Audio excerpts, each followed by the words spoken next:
Join Me by Rachelle.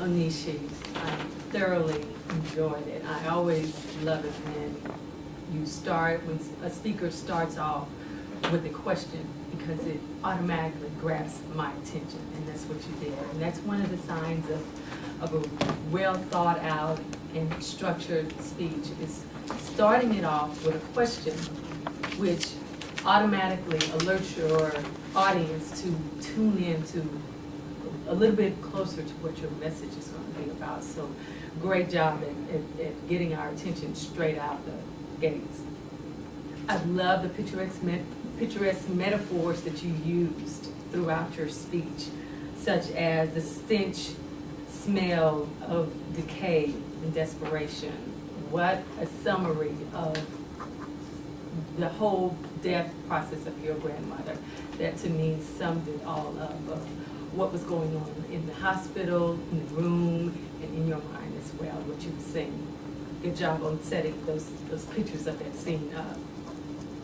You personalized your story, which is another good way to keep your audience attention throughout. A lot of times some speakers throw at you statistics, facts, statistics at one another.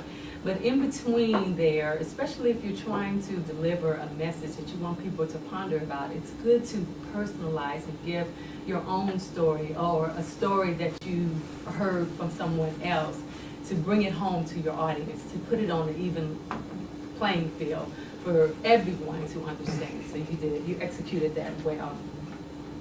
A few things for improvements. It was very hard because the speech was so in tune with what you're saying.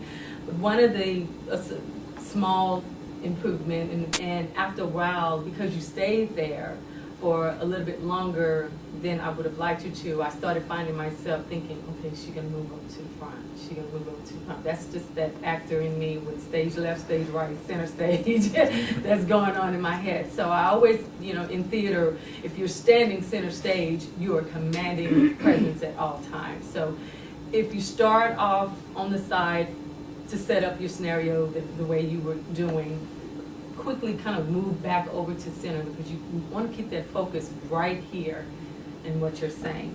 Another thing to improve on, expound more on the message about when you said your grandmother, that death doesn't end after the person dies.